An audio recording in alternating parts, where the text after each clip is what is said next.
कहानी की शुरुआत होती है 26वीं सदी में, जब कई अलग अलग एलियन जातियां एक साथ आईं और उन्होंने मिलकर एक बहुत शक्तिशाली सैनिक गठबंधन बनाया जिसे कवेनेंट कहा गया। उनका मानना है कि हेलो नाम की एक रहस्यमयी अंगूठी उन्हें मोक्ष तक पहुंचने का रास्ता दिखाएगी, लेकिन इंसानों को उनकी बात पर भरोसा नहीं था। इसी विश्वास के चलते उन्होंने इंसानों को अपने देवताओं के खिलाफ समझा और पूरी मानव जाति को मिटाने की जंग शुरू कर दी। अब साल 2552 में मेड्रिगल नाम की एक इंसानी बस्ती के अंदर क्वान और उसके दोस्त जंगल में एक खास पौधा ढूंढने निकले। अचानक क्वान को कोई अजीब सी आवाज सुनाई दी। वो अपने दोस्तों से अलग होकर उस आवाज का पीछा करने लगी। कुछ ही देर में उसने देखा कि पास ही एक स्पेसक्राफ्ट उतरा हुआ है और एक गुफा के अंदर तेज रोशनी चमक रही है। ये देखकर क्वान डर गई और भागकर अपने दोस्तों को चेतावनी देने पहुंची, लेकिन तब तक बहुत देर हो चुकी थी। दुश्मन पहले ही पहुंच चुका है। आसमान से आग बरसने लगी और एक एक करके उसके दोस्त मारे गए। सब अपनी जान बचाने के लिए भागे, लेकिन किसी को भी बचने का मौका नहीं मिला। क्वान किसी तरह छिप गई और एक फ्लेयर चलाकर पास के विद्रोहियों के कैंप को मैसेज दिया।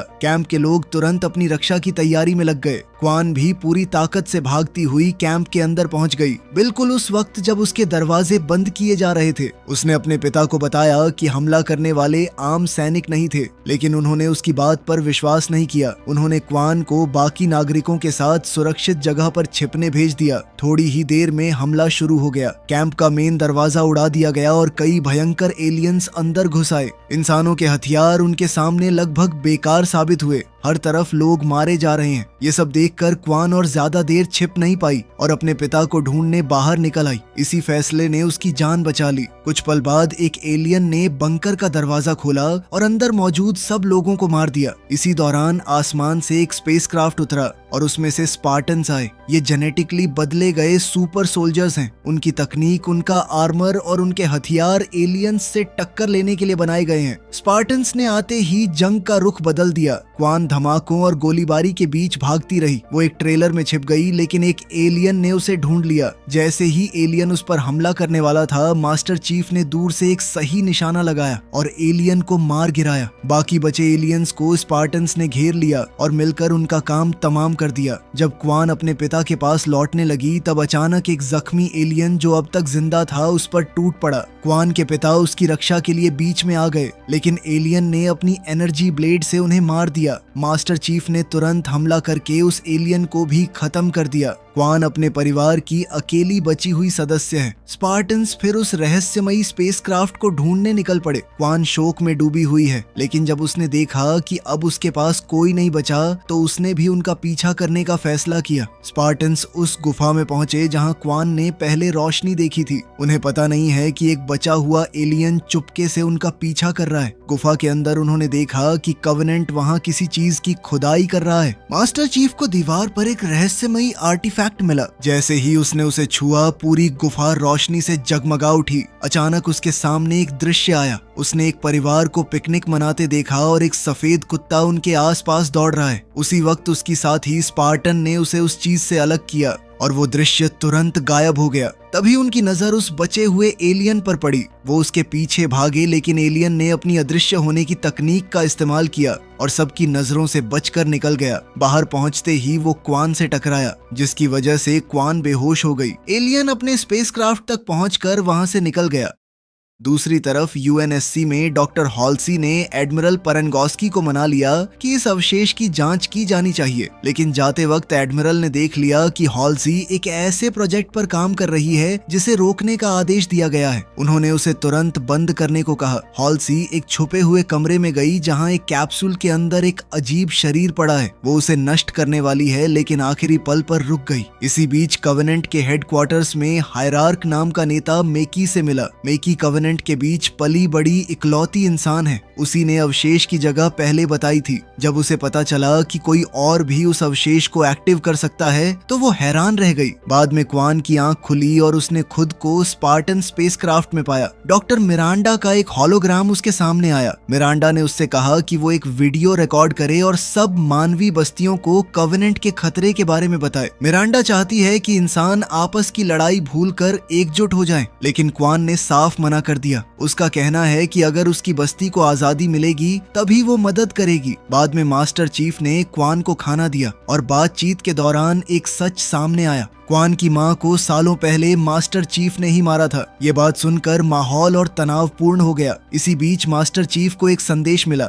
जिसमें क्वान को मार देने का आदेश दिया गया है। ये सुनकर वो इतना परेशान हुआ कि उसने स्पेसक्राफ्ट के सुरक्षा कैमरास ही बंद कर दिए। यूएनएससी में एडमिरल पेरेंगोस्की गुस्से से भर गई। तब डॉक्टर हॉल्सी ने बताया कि उस अवशेष ने शायद मास्टर चीफ की पुरानी यादों को दोबारा जगा दिया है। हालात संभालने के लिए हॉल्सी ने स्पेसक्राफ्ट का ऑक्सीजन बंद कर दिया। क्वान को मारने के लिए ऑक्सीजन 0 कर दी गई, जबकि मास्टर चीफ के सूट में सिर्फ 40% ऑक्सीजन बची। फिर भी जॉन ने हिम्मत नहीं हारी। उसने स्पेसक्राफ्ट के पैनल खोलकर क्वान की जान बचा ली। अब एडमिरल का सब्र टूट चुका है। उन्होंने आदेश दिया कि स्पेसक्राफ्ट नजदीक आते ही उसे उड़ा दिया जाए। इसी दौरान क्वान को लगा कि उसे मारने की कोशिश जॉन ने की। उसने बंदूक तान दी। उसका भरोसा जीतने के लिए मास्टर चीफ ने पहली बार अपना हेलमेट उतारा और अपना चेहरा दिखाया। उसने बताया कि उसका असली नाम जॉन है। अब क्वान उसके साथ मिलकर काम करने को तैयार हो गई। उसने स्पेसक्राफ्ट की एआई को गोली मार दी ताकि कंट्रोल मैनुअल हो जाए और जॉन उसे उड़ा सके। लेकिन तभी हमले की वजह से स्पेसक्राफ्ट जमीन पर गिर पड़ा। जब जॉन ने देखा कि सैनिक उन्हें घेरने वाले हैं तो उसने एक बार फिर अवशेष को छुआ। इस बार उसने अपने बचपन की यादें देखी। उसने अपने परिवार को देखा और अपने छोटे रूप को उसी अवशेष का सिंबल बनाते देखा। अचानक अवशेष से एक शक्तिशाली एनर्जी निकली। पूरे बेस की बिजली बंद हो गई। सारे हथियार बेकार हो गए। लेकिन स्पेसक्राफ्ट को बहुत एनर्जी मिल गई। मौके का फायदा उठाकर जॉन और क्वान वहां से बच निकले। फिर कहानी 22 साल पहले की यादों में गई। उस वक्त जॉन ट्रेनिंग में था। एक रात वो चुपके से बाहर निकला और अपने दोस्त सोरेन से मिला। सोरेन हैरान रह गया जब जॉन ने उस पर बंदूक तान दी। जॉन ने कहा कि वो भागना नहीं चाहता और नियमों का पालन करना जरूरी है। लेकिन सोरेन ने जवाब दिया कि ये जगह बच्चों का दिमाग कंट्रोल करती है और उनके सपने छीन लेती है। उसने जॉन को याद दिलाया कि प्रयोगों के कारण उसका एक हाथ जा चुका है। आखिर में जॉन ने उसे 5 मिनट का मौका दिया और सोरेन वहां से निकल गया। वर्तमान में लौटकर क्वान ने स्पेसक्राफ्ट के आसपास चमकती हुई रोशनी देखी। जॉन ने समझाया कि ये स्लिप स्पेस यात्रा थी जिससे बहुत दूर की दूरी कुछ ही समय में तय की जा सकती थी। कुछ देर बाद वो एक बड़े एस्ट्रॉइड फील्ड के बीच पहुंच गए। जॉन ने अपनी तेज प्रतिक्रिया और कमाल की पायलट कला से हर एस्ट्रॉइड को बचाते हुए स्पेसक्राफ्ट निकाल लिया। एस्ट्रॉइड फील्ड के पार उन्हें एक गुप्त स्टेशन दिखाई दिया जिसका नाम था द रबल। ये ऐसी जगह है जो किसी कानून को नहीं मानती। जॉन को देखते ही वहाँ के लोगों ने तुरंत हथियार निकाल लिए और एक गाड़ी लगाकर उसका रास्ता रोक दिया। जॉन ने गाड़ी को बस हल्का सा एक तरफ कर दिया। उसी वक्त स्टेशन के नेता ने सबको अपने हथियार नीचे करने का आदेश दिया। ये और कोई नहीं बल्कि बड़ा हो चुका सोरेन है। उसने जॉन का स्वागत किया और बताया कि क्वान पर इनाम रखा जा चुका है।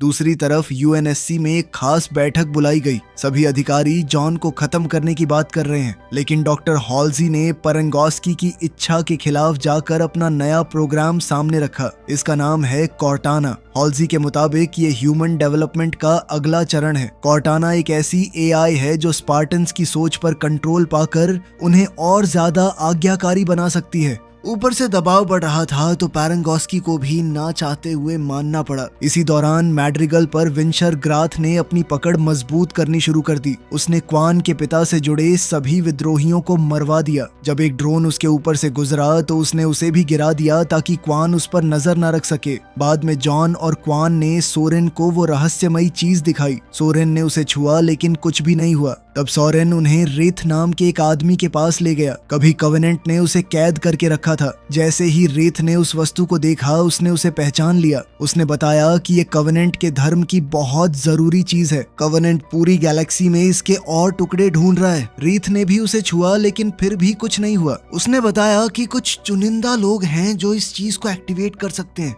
ये कहकर उसने वो वस्तु जॉन की तरफ उछाल दी। जॉन ने उसे पकड़ा और तुरंत वो चमकने लगी। उसकी रोशनी एक विशाल रिंग का आकार लेने लगी और उसमें से एनर्जी की एक लहर निकली। उसी पल जॉन को एक और याद दिखाई दी। इस बार उसने अपनी माँ का मरा हुआ शरीर देखा। जब जॉन होश में आया रेथ जोर से चिल्लाया। ये रिंग हेलो है। उसने बताया कि हेलो एक ऐसा सुपर वेपन है जिसे कवेनेंट इंसानियत का अंत करने के लिए ढूंढ रहा है। रेत का मानना है कि जॉन को इस वस्तु को नष्ट कर देना चाहिए और अगर जरूरत पड़े तो अपनी जान भी दे देनी चाहिए। ये सब सुनकर जॉन हिल गया। अब उसे लगा कि इस खतरनाक चीज से निपटने के लिए यूएनएससी की मदद जरूरी है। उसने सोरेन से क्वान का ध्यान रखने को कहा और खुद एक स्पेसक्राफ्ट लेकर निकल गया। बेस पर पहुंचते ही उसे गिरफ्तार कर लिया गया। उधर हॉल्सी उस रहस्यमयी वस्तु को स्टडी के लिए ले गई। फिर कहानी एक और पुरानी याद में गई। प्लैनेट ओबन पर लोग कचरे और पुराने सामान को इकट्ठा करके जीवन चलाते हैं। वहीं दो बच्चे छुपकर एक कहानी की किताब पढ़ रहे हैं। जब उन्होंने कहानी के पात्रों को एक दूसरे को चूमते देखा तो उन्होंने भी वैसा ही करने की कोशिश की,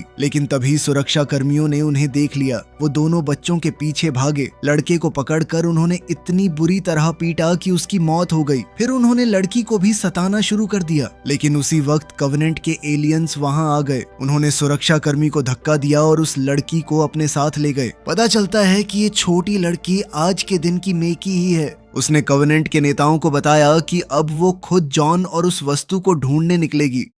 उधर हॉल्जी ने आखिरकार उस शरीर को जगाया जो उसने अपनी लैब में छुपा कर रखा है। वो असल में उसका अपना क्लोन है। दोनों ने कुछ देर बातचीत की ताकि हॉल्सी पक्का कर सके कि क्लोन का दिमाग ठीक काम कर रहा है। उसके बाद हॉल्सी जॉन को लैब में ले गई और उसे एक खास एक्सपेरिमेंट के लिए मना लिया। क्लोन की आंख में एक सुई डाली गई और उसका दिमाग निकाला गया। फिर उस दिमाग को जॉन के सिर में इम्प्लांट कर दिया गया। जैसे ही प्रक्रिया पूरी हुई, क्लोन को नष्ट कर दिया गया। कुछ देर बाद कॉर्टाना पहली बार एक हॉलोग्राम के रूप में सामने आई। अब उसका काम है धीरे धीरे जॉन के साथ पूरी तरह जुड़ना और उसकी शारीरिक और मानसिक क्षमता को और बेहतर बनाना। फिलहाल हॉल्जी ने उसकी पहुंच लिमिटेड रखी है क्योंकि वो पहले उसका इस्तेमाल उस रहस्यमयी वस्तु को समझने के लिए करना चाहती है। जब जॉन की आंख खुली तो उसे अपने दिमाग में किसी और की आवाज बिल्कुल पसंद नहीं आई। फिर भी परीक्षण शुरू हुआ। जैसे ही जॉन ने उस चीज को छुआ वो दोबारा से एक्टिवेट हो गई और उसने अपने बचपन की कुछ और यादें देखी। लेकिन एक अजीब बात हुई,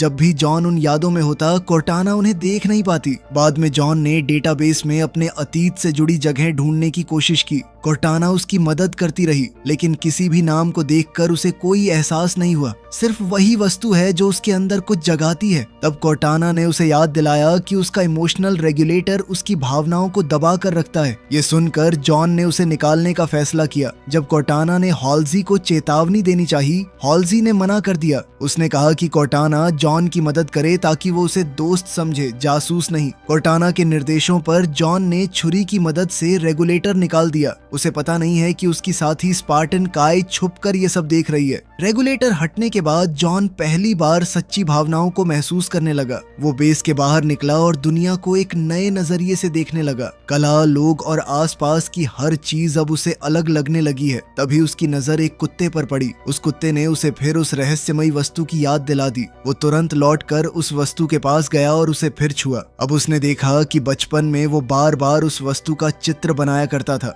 ये देखकर उसके पिता गुस्सा हो जाते थे। उसने एक दूसरी मिलती जुलती वस्तु का भी चित्र बनाया था। उसका कहना था कि दोनों वस्तुएं एक दूसरे से जुड़ी हुई हैं। यादों में उसके पिता ने उसे कुछ दबाने को कहा। वर्तमान में लौटते ही जॉन उसे ढूंढने के लिए बेचैन हो गया। उसे याद आया कि उसके ग्रह के आसपास बर्फ की रिंग जैसी स्ट्रक्चर थी। कॉर्टाना ने डेटाबेस खोजा और पता लगाया कि जॉन का जन्म ग्रह एरिडनस 2 है। ये ग्रह सालों पहले वीरान हो गया था जब एक वायरस पूरी आबादी में फैल गया। जब हॉल्सी को ये सब पता चला, जॉन ने उसे अपनी सारी यादें बता दी। दोनों ने मिलकर एरिडनस 2 जाने का फैसला किया। इसी बीच एक पेट्रोल स्पेसक्राफ्ट ने देखा कि पास ही कवेनेंट का एक स्पेसक्राफ्ट प्रकट हुआ। सबको लगा कि हमला होने वाला है, लेकिन हैरानी की बात है कि उसने हमला नहीं किया। बातचीत हुई और एक घबराई हुई महिला ने मदद मांगी। उसने कहा कि कवेनेंट ने उसके ग्रह पर हमला किया है और वो मुश्किल से बचकर निकली है। उसे बचाने के लिए सैनिकों की एक टीम उस स्पेसक्राफ्ट पर चढ़ी,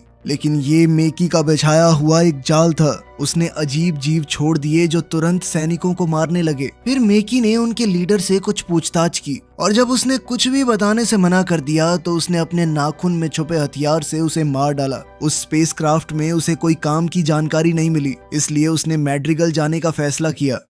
उधर रबल में क्वान ने खबरों में देखा कि विंचर उसके ग्रह पर पूरा कब्जा जमा रहा है। उसने सोरेन से उसे वापस ले चलने की विनती की, लेकिन सोरेन ने मना कर दिया। बाद में सोरेन ने क्वान को उसका स्पेसक्राफ्ट चुराते हुए पकड़ लिया। तब क्वान ने एक नई डील प्रपोज की। उसने कहा कि अगर सोरेन उसे मैड्रिगल ले गया तो वो उसे अपने परिवार की दौलत से अच्छी रकम देगी। सोरेन मान गया और दोनों सफर पर निकल पड़े। यूएनएससी बेस पर काई ने भी जॉन का रास्ता अपनाने का फैसला किया। उसने भी अपना इमोशनल रेगुलेटर निकाल दिया। अपने अंदर बदलाव महसूस करते ही उसने अपने बाल भी रंग लिए। कुछ समय बाद मिरांडा ने काई और बाकी स्पार्टन्स को बुलाया। हॉल्सी की गैर हाजिरी में वो वस्तु का परीक्षण करना चाहती है, लेकिन चाहे कोई भी उसे छुए कुछ नहीं हुआ। आखिरकार हॉल्सी और जॉन एरिडेनस 2 पहुंच गए। जॉन सीधा उस जगह गया जहां उसे कुछ दबाने की याद है। उसने मिट्टी खोदी और एक डिब्बा निकाला। उस डिब्बे के अंदर उसके बचपन के चित्र रखे हैं। फिर वो अपने पुराने घर के अंदर गया। उसने कॉर्टाना से कहा कि उसकी यादों के आधार पर घर को वैसा दिखाया जाए जैसा वो बचपन में था।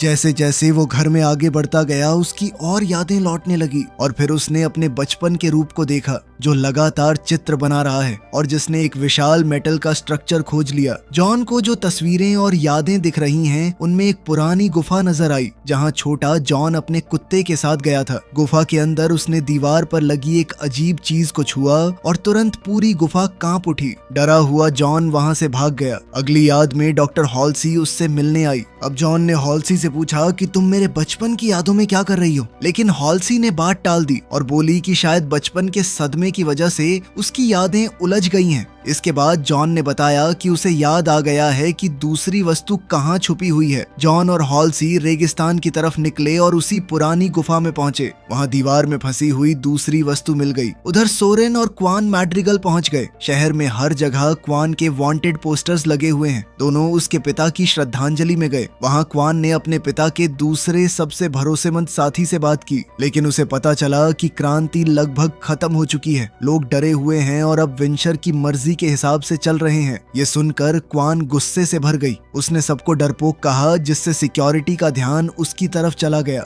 क्वान ने फिर सोरेन को मनाया कि वो उसकी मौसी को ढूंढने में मदद करे, क्योंकि उसके पास इतना पैसा हो सकता था कि सोरेन अपना जहाज वापस खरीद सके। बाजार से गुजरते वक्त कुछ लोगों ने उन पर हमला कर दिया। सोरेन ने तुरंत जवाब दिया और हमलावरों को पीटना शुरू कर दिया। इसी बीच क्वान की मौसी सामने आ गई, इसलिए क्वान उसके साथ रुक गई और सोरेन अपने जहाज की खबर लेने चला गया। वहाँ एक व्यापारी ने उसे बताया कि उसका जहाज पहले ही टुकड़ों में तोड़कर बेच दिया गया है। गुस्से में सोरेन उसकी बाइक चुरा कर निकल गया। इधर क्वान को पता चला कि उसके पिता ने क्रांति पर सारा पैसा खर्च कर दिया था और अब कुछ भी नहीं बचा। मौसी ने कहा कि उसके पिता एक झूठ के लिए मरे। फिर उसने एक पुरानी कहानी सुनाई। कई साल पहले लड़ाई शुरू होने से पहले क्वान के पिता रेगिस्तान में रहने वाले कुछ रहस्यमयी लोगों से मिलने गए थे, जिन्हें लोग मिस्टिक्स कहते थे। जब वो लौट कर आए तब उनका व्यवहार बदल चुका था। उन्हें पूरा यकीन हो गया था कि मैड्रिगल को आजाद करना ही उनका जीवन का उद्देश्य है। लेकिन बात पूरी भी नहीं हुई कि विंचर द्वारा भेजी गई एक हत्यारी वहां पहुंच गई। उसने तुरंत क्वान की मौसी को मार दिया। वो क्वान को भी मारने वाली थी, लेकिन तभी सोरेन वापस आ गया और उस पर गोलियां चलाने लगा। घायल हत्यारी खिड़की से कूदकर भाग गई। सोरेन ने क्वान को वहां से निकाला, लेकिन बाहर सिक्योरिटी ने उन पर गोलीबारी शुरू कर दी। दोनों बाइक पर बैठे और तेज रफ्तार से रेगिस्तान की तरफ भाग निकले। काफी दूर पहुंचने के बाद बाइक खराब हो गई। सोरेन ने क्वान को बाइक से हथकड़ी लगा दी और कोई और साधन ढूंढने चला गया, लेकिन क्वान ने एक पत्थर से बाइक पर वार किया और खुद को आजाद कर लिया। बाद में जब सोरेन एक जीप लेकर लौटा तो उसे बाइक अकेली मिली। अचानक क्वान रेत के नीचे से बाहर निकली, उसके पीछे पहुंची और उसे बेहोश कर दिया। इसी दौरान एक और पुरानी याद सामने आई। जवान हॉल्सी एक स्कूल का दौरा कर रही थी। वहां उसने छोटे जॉन को एक बच्चे की जान बचाते देखा। एक लड़का गिरने वाला था और जॉन ने सिर्फ उसका पैर पकड़कर उसे बचा लिया। हॉल्सी उसकी ताकत देखकर बहुत प्रभावित हुई। यहीं ये भी पता चला कि कैप्टन जेकब पहले हॉल्सी के पति थे और मिरांडा उन दोनों की बेटी थी। प्रेजेंट में मिरांडा उस जगह पहुंची जहां हॉल्सी दूसरी वस्तु को चट्टान से अलग करने की तैयारी कर रही है। जेकब उसे गुफा तक ले गया। हॉल्सी ने जॉन को चेतावनी दी कि वो इस वस्तु से दूर रहे, क्योंकि यह पहली वाली वस्तु से भी ज्यादा शक्तिशाली है। गुफा से बाहर निकलते वक्त जॉन ने महसूस किया कि काई बदल चुकी है। उसे तुरंत समझ आ गया कि काई ने अपनी भावनाओं को दबाने वाली चिप हटा दी है। काई को इस बात का कोई पछतावा नहीं, लेकिन जॉन ने कहा कि अब वो लड़ाई के लिए तैयार नहीं है और उसे अलग रहने का आदेश दिया। बाद में साइंटिस्ट्स ने चट्टान को काटने के लिए एक तेज किरण का इस्तेमाल किया, लेकिन इससे एक भयंकर लहर निकली। उसकी तकलीफ इतनी ज्यादा थी कि सब लोग दर्द से भाग पड़े। यह लहर इतनी दूर तक पहुंची कि मैड्रिगल की गुफाओं में मौजूद मेकी ने भी उसे महसूस कर लिया। तब मेकी को समझ आ गया कि दूसरी वस्तु कहाँ है। थोड़ी देर बाद वस्तु के चारों तरफ बनी सुरक्षा परत टूट गई। सब लोग उसे ले जाने की तैयारी कर रहे हैं, लेकिन जॉन ने हॉल्सी की बात नहीं मानी और वस्तु को छू लिया। जैसे ही उसने उसे छुआ, एक और याद सामने आ गई।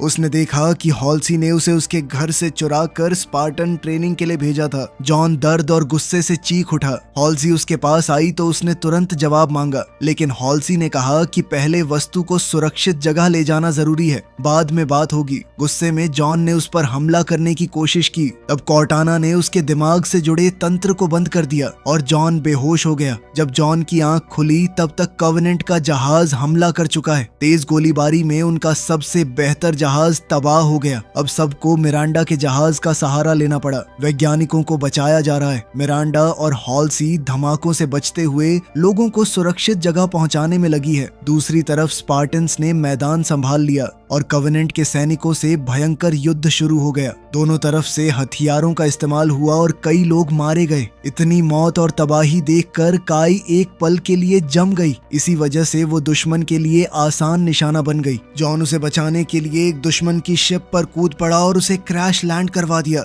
इसके बाद उसने कई दुश्मनों से सामने से लड़ते हुए उन्हें हरा दिया, लेकिन इसी बीच एक कवेनेंट वस्तु तक पहुंच गया और मेन कवेनेंट जहाज उसे लेकर भाग निकला। जाने से पहले कवेनेंट वाले मेकी को वहीं पर छोड़ के चले गए। सबको लगा कि वो बस एक अबला औरत है जो वहाँ पर फंस गई होगी। अब उसे भी काय के साथ हॉस्पिटल ले जाया गया। जॉन ने हॉल्सी को एक लैब में बंद करके रेडिएशन प्रोसेस शुरू कर दिया। इस प्रोसेस से हॉल्सी को जानलेवा रेडिएशन मिल सकता है। जब हॉल्सी अपनी जान की भीख मांग रही है तब जॉन ने कोर्टाना को इसे रोकने को कहा, लेकिन कोर्टाना ने बताया कि वो मशीन को कंट्रोल नहीं कर सकती। आखिरी पल में जॉन ने हॉल्सी को बचा लिया और सच बताया कि यह सब एक परीक्षा थी। वो ये चेक करना चाहता था कि कोर्टाना उसके लिए वफादार है या हॉल्सी के लिए। बाद में मेकी ने बताया कि बचपन में कवेनेंट उसे उठाकर ले गए थे, लेकिन उसने और कुछ कहने से मना कर दिया और बोली कि वो सिर्फ जॉन से बात करेगी। सीनियर ऑफिशियल्स ने जॉन को उससे मिलने की अनुमति दे दी। मेकी ने जॉन को बताया कि कवेनेंट दूसरी वस्तु की तलाश में है और पहली वस्तु एस्परा नाम के एक तारा तंत्र में छुपी हुई है। जॉन ने पूछा कि उसे उसकी बात पर भरोसा क्यों करना चाहिए। तब मेकी ने उसे बताया कि मैं भी तुम्हारी तरह खास हूँ, मैं भी उन आर्टिफैक्ट्स के साथ जुड़ सकती हूँ। ये सुनकर जॉन बहुत परेशान हो गया और बिना कुछ कहे वहां से चला गया। इसके बाद जेकब ने अपनी टीम को एस्पेरा तारा तंत्र की खोज पर लगा दिया। उधर पेरेंगोस्की ने हॉल्सी को कोर्टाना और क्लोन्स के बारे में पूरी रिपोर्ट देने के लिए मजबूर किया। उसका इरादा है कि सारी गलतियों का बोझ हॉल्सी पर डाल दिया जाए। पूछताछ के दौरान जॉन भी वहां पहुंच गया। पेरेंगोस्की ने उसे बात करने की परमिशन दे दी, बस शर्त ये है कि हॉल्सी सच बोलती रहे। आखिरकार हॉल्सी ने सच कबूल किया। उसने बताया कि उसने स्पार्टन मानव जाति की रक्षा के लिए बनाया था, लेकिन उसमें किए जाने वाले शारीरिक बदलाव सिर्फ बच्चों पर सफल हो सकते थे। कोई भी माता पिता अपने बच्चों को इसके लिए कभी नहीं देता। इसलिए हॉल्सी ने बच्चों का अपहरण किया और उनकी जगह क्लोन्स रख दिए। बाद में उन क्लोन्स को एक ऐसी बीमारी हुई जो बाहर से नॉर्मल लगती थी और धीरे धीरे सबकी मौत हो गई। काई और जॉन कमरे से बाहर निकले। उधर हॉल्सी पेरेंगोस्की से मिलने पहुंची। उनकी बातचीत मिरांडा ने भी सुन ली। अब तक मिरांडा को अपनी माँ के बारे में जो सच पता चला था, उसके बाद वो हॉल्सी को एक राक्षस से कम नहीं समझ रही है। जॉन भी गुस्से से भरा हुआ है। वो मिरांडा के पास गया और पूछा कि क्या मेकी सच में उन रहस्यमयी चीज से जुड़ सकती है। मिरांडा ने हाँ में जवाब दिया।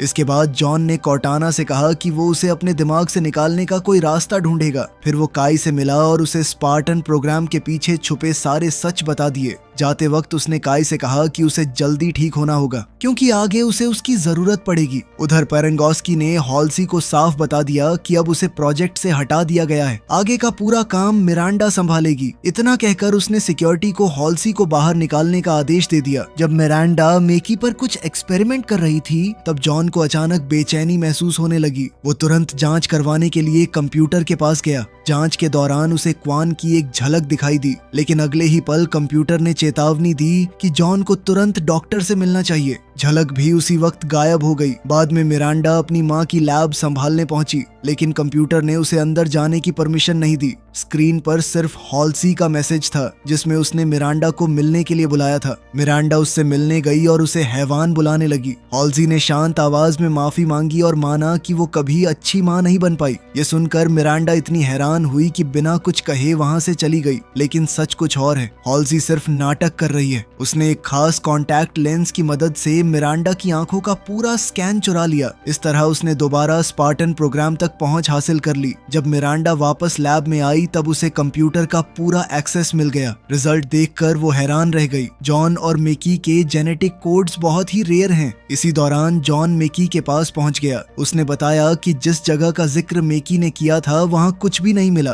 अब जॉन की मानसिक स्थिति बिगड़ने लगी है। मिकी ने समझाया कि रहस्यमयी वस्तु को छूने के बाद वो बीमार हो गया है। उसने बताया कि कवेनेंट के पास पहले भी कुछ कम शक्तिशाली पत्थर थे, उनके संपर्क में आकर वो भी बीमार पड़ जाती थी, लेकिन सालों की ट्रेनिंग के बाद उसने उन पर नियंत्रण पाना सीख लिया। आखिरकार वो पत्थर उसके कंट्रोल में आ गए। मिकी ने जॉन से कहा कि अगर वो उसे मेन चीज तक पहुंचने दे तो वो उसके मन को शांति दिलाने में मदद कर सकती है। इसी बीच हॉल्सी चुपके से कोर्टाना तक अपनी पहुंच दोबारा बना रही है। जॉन ने मिरांडा को मना लिया कि उसे एक बार फिर उस वस्तु को छूने दिया जाए ताकि मिकी की बात की सच्चाई पता चल सके।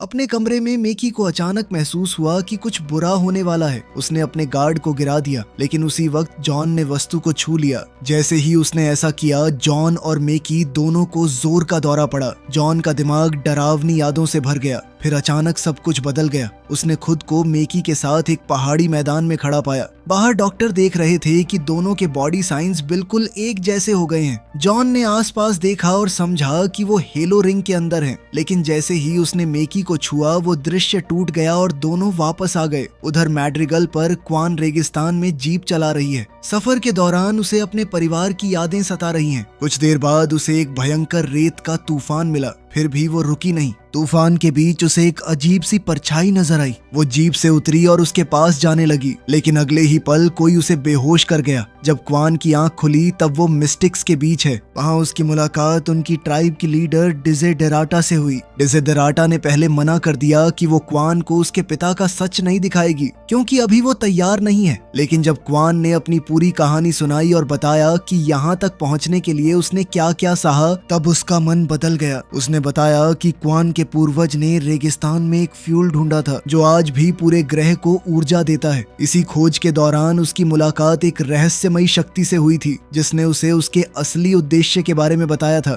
फिर डिजेडेराटा ने उस फ्यूल की आग को एक कटोरे में रखा। हैरानी की बात यह है कि आग पानी में बदल गई। उसने वो पानी क्वान को पीने के लिए दिया। जैसे ही क्वान ने उसे पिया उसकी पूरी दुनिया बदल गई। अचानक उसने खुद को जॉन के जहाज में उसके साथ पाया। दोनों रेगिस्तान में उतरते हैं और मिस्टिक्स के कैंप पहुंचे। वहां रीथ ने उनका स्वागत किया और घोषणा की कि परीक्षा शुरू होने वाली है। क्वान को झटका लगा जब उसे पता चला कि उसे जॉन से ही लड़ना पड़ेगा। उसने पूरी कोशिश की, लेकिन जॉन ने उसे आसानी से मार दिया। लेकिन ये कोई असली घटना नहीं है, ये एक दृश्य है। हर बार मरने के बाद सब कुछ दोबारा शुरू हो जाता है। क्वान अलग अलग हथियार आजमाती रही, अलग तरीके से लड़ती रही, लेकिन हर बार परिणाम एक ही रहा। आखिरकार थक कर वो घुटनों पर बैठ गई और जॉन से पूछा कि वो चाहता क्या है। तब जॉन ने अपना हेलमेट उतारा और उसकी तरफ मदद के लिए हाथ बढ़ाया। फिर वो क्वान को रेगिस्तान के एक और हिस्से में ले गया। वहाँ क्वान ने एक ऐसी शक्ति देखी जो एक एक करके उसके सभी पूर्वजों का रूप लेती गई। आखिर में वो उसके पिता के रूप में बदल गई। उसके पिता ने माफी मांगी और बताया कि मैड्रिगल की मिट्टी से चलने वाला एक खास पोर्टल यहाँ मौजूद है। अब उस पोर्टल की रक्षा करना क्वान का काम होगा। जब क्वान की आंख खुली उसने अपनी नई जिम्मेदारी स्वीकार कर ली। वो जीप लेकर पुरानी चौकी पर वापस गई और अपने घर पहुंची। वहाँ उसे पोर्टल से जुड़ी कुछ पुरानी चिट्ठियां मिली। तभी उसे एक अजीब आवाज सुनाई दी। वो सोरेन है। वो वापस आ गया क्योंकि उसने जॉन से वादा किया था कि वो क्वान की रक्षा करेगा। इसी दौरान ग्राफ और उसके आदमियों ने पूरी चौकी को घेर लिया, लेकिन क्वान के पास एक तरकीब है। अगर हाइड्रोजन स्टेशन चालू कर दिया जाए तो एक बड़ा धमाका करके दुश्मनों को खत्म किया जा सकता है। दोनों बंकर में छिप सकते हैं। समस्या ये थी कि पाइप को हाथ से खोलना जरूरी है। क्वान एक सुरंग में उतर गई जबकि सोरेन खुली गोलीबारी करके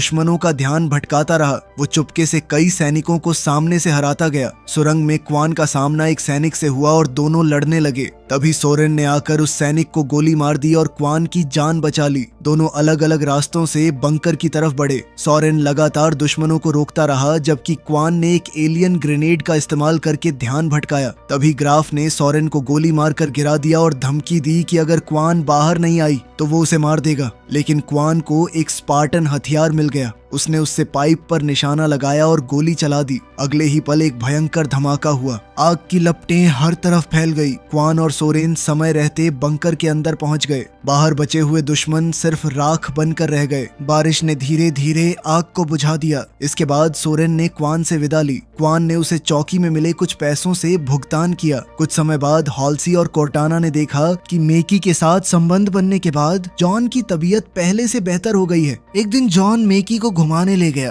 टहलते हुए उसने बताया कि कवेनेंट हेलो को एक पुरानी भविष्यवाणी की वजह से ढूंढ रहा है। उस भविष्यवाणी के मुताबिक जो लोग योग्य होंगे वो हेलो रिंग में देवता बन जाएंगे। जॉन ने पूछा कि जो योग्य नहीं होंगे उनका क्या होगा। मेकी ने जवाब दिया कि उन्हें साफ कर दिया जाएगा। यह सुनकर जॉन परेशान हो गया। उनकी बात उस वक्त रुक गई जब सैनिक जॉन को बेस पर ले गए। वहाँ सब लोग उन शहरों की रिपोर्ट देख रहे हैं जिन्हें कवेनेंट ने तबाह कर दिया है। लगभग 1,10,00,000 लोग मारे जा चुके हैं। पेरेंगोस्की ने साफ कह दिया कि अब और इंतजार करना मुमकिन नहीं है। कवेनेंट कब हमला करेगा इस बात का इंतजार करने के बजाय अब उन्हें खुद कवेनेंट तक पहुंचना है। जॉन उसकी बात से सहमत हुआ और उसने इजाजत मांगी कि मेकी को रेलिक इस्तेमाल करने दिया जाए। शायद उसकी मदद से दूसरा रेलिक मिल जाए और फिर कवेनेंट का बेस भी ढूंढा जा सके। बाद में जॉन ये खबर मेकी को देने पहुंच गया। मेकी बहुत खुश हुई। वो दोनों और करीब आ गए और रात साथ बिताई। कोर्टाना पूरे वक्त ये सब देख रही है। लेकिन जब जॉन सो गया तब मेकी ने एक बड़ा फैसला लिया।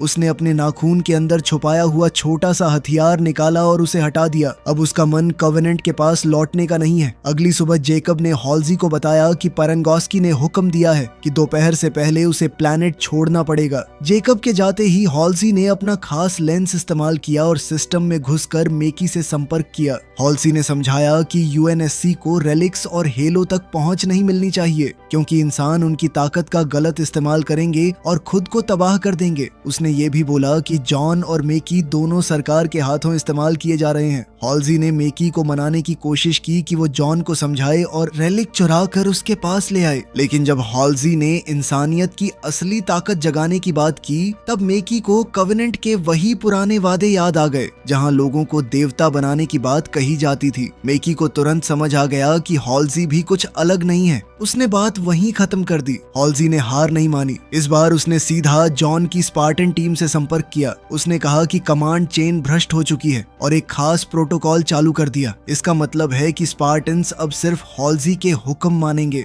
हॉल्सी ने उन्हें बताया कि जॉन पर भरोसा नहीं किया जा सकता और उन्हें जॉन, मेकी और रेलिक को पकड़कर उसके जहाज तक लाना होगा। काई को यह सब बिल्कुल पसंद नहीं आया। हॉल्सी ने तुरंत बाकी स्पार्टन्स को हुक्म दिया और काई को बेहोश करके हाथ बांध दिए गए।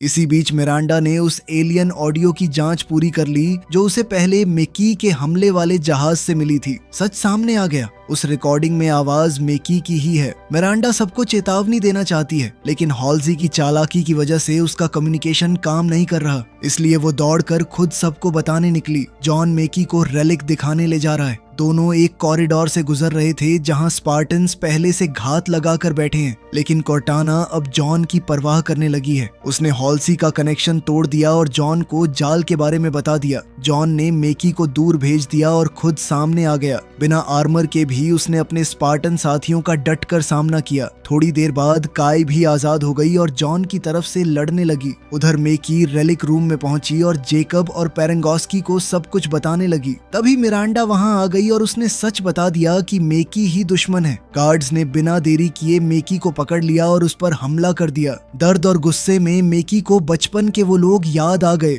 जिन्होंने उसके साथ बुरा बर्ताव किया था। बदले की भावना में उसने रेलिक को छू लिया। रेलिक जागते ही एक जबरदस्त ऊर्जा की लहर निकली। स्पार्टन्स और गार्ड्स सब जमीन पर गिर पड़े। इसी दौरान जॉन और मेकी ने खुद को हेलो रिंग के अंदर पाया। वहां मेकी ने जॉन को अलविदा बोला और गायब हो गई। जब जॉन होश में आया तो उसने देखा कि पूरा बेस हमले की चपेट में है। मिरांडा ने बताया कि मेकी रेलिक लेकर भाग चुकी है। जॉन उसके पीछे निकला, लेकिन रास्ते में एक स्पार्टन ने काई को बंदूक की नोक पर पकड़ रखा है। जॉन ने स्पार्टन्स को सच बताने की कोशिश की। उसने कहा कि हॉल्जी ने बचपन में उन सबको अगवा करके उनका दिमाग बदला था। कोई यकीन नहीं कर रहा। फिर जेकब सामने आया और उसने सब सच मान लिया। उसने कबूल किया कि उसने भी हॉल्जी की मदद की थी। ये सुनकर मिरांडा अपने पिता से भी नफरत करने लगी। आखिरकार स्पार्टन्स जॉन की बात मान गए और मेकी को ढूंढने में उसका साथ देने लगे। काई हॉल्जी के पीछे निकल पड़ी। दुर्भाग्य से मेकी पहले ही एक जहाज में बैठकर निकल चुकी है। हॉल्जी अभी नजदीक है, इसलिए काई उसके जहाज की छत तोड़कर अंदर घुस गई। हॉल्जी के सहायक ने पीछे से हमला किया, लेकिन काई ने उसे तुरंत मार दिया। इसी अफरा तफरी का फायदा उठाकर हॉल्जी इमरजेंसी पॉड में बैठकर भाग गई। जहाज बाद में क्रैश हो गया, लेकिन काई अपने आर्मर की वजह से बच गई। इसके बाद जॉन को कवेनेंट की भविष्यवाणी याद आई। उसे एहसास हुआ कि उसमें एक संकेत छुपा है। कॉर्टाना की मदद से उसने एक ऐसे प्लैनेट को ढूंढ निकाला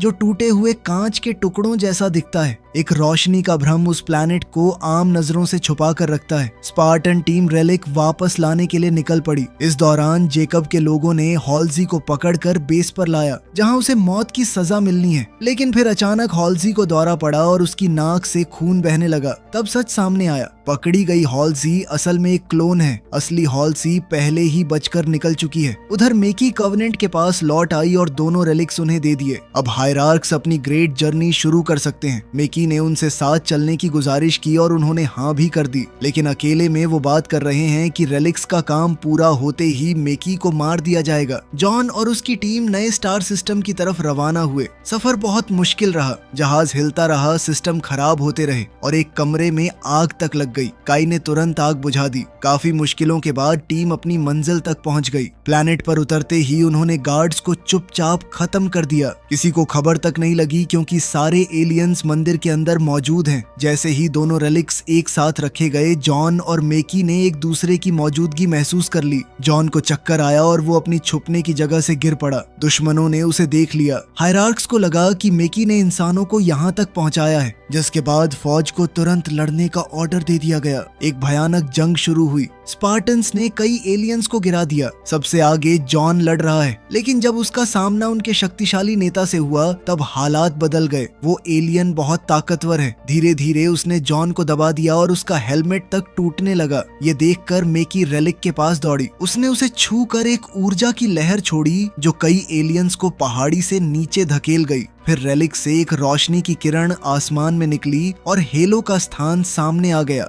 ये देखकर सारे एलियंस घुटनों पर बैठ गए। जॉन मेकी के पास पहुंचने ही वाला है कि दोनों फिर हेलो के दृश्य में पहुंच गए। जॉन उसे समझाने लगा कि ये सब हकीकत नहीं है और उन्हें वापस लौटना होगा। असली दुनिया में स्पार्टन्स जॉन के बेहोश शरीर की रक्षा कर रहे हैं, लेकिन दुश्मन बहुत ज्यादा हैं। तभी जॉन ने देखा कि मेकी का खून बह रहा है। जब वो हकीकत में लौटा, मेकी की लाश जमीन पर गिर गई। काई ने उसे गोली मार दी है। ये उसके लिए जरूरी था, वरना जॉन कभी उस दृश्य से बाहर नहीं आ पाता। रेलिक बंद हो गया और हेलो का नक्शा गायब हो गया। कवेनेंट सिर्फ आधा रास्ता ही देख पाया। जंग और भी खतरनाक हो गई। एक एक करके स्पार्टन्स गिरने लगे। आखिर में सिर्फ जॉन ही खड़ा रह गया। जॉन ने फैसला किया कि वो अपनी टीम और रेलिक्स दोनों को छोड़कर नहीं जाएगा, लेकिन रेलिक छूने पर वो फिर जम सकता है। इसलिए उसने कॉर्टाना से उसका शरीर संभालने को कहा। कॉर्टाना पहले तैयार नहीं हुई। उसे डर है कि शायद वो जॉन को कभी वापस ना ला सके। इसी हिचकिचाहट का फायदा उठाकर एलियन नेता ने जॉन को जोर से मारकर दूर फेंक दिया।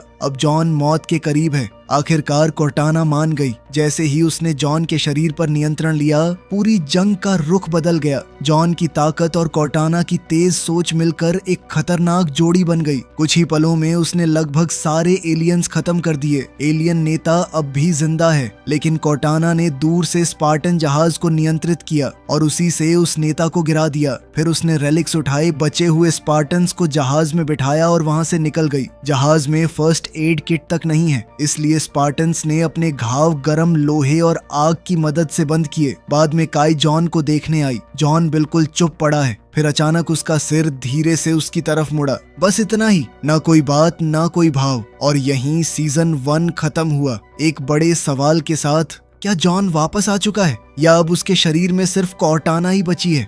वीडियो पसंद आई तो लाइक कर देना, चैनल को सब्सक्राइब कर लेना। मिलते हैं अगली वीडियो में।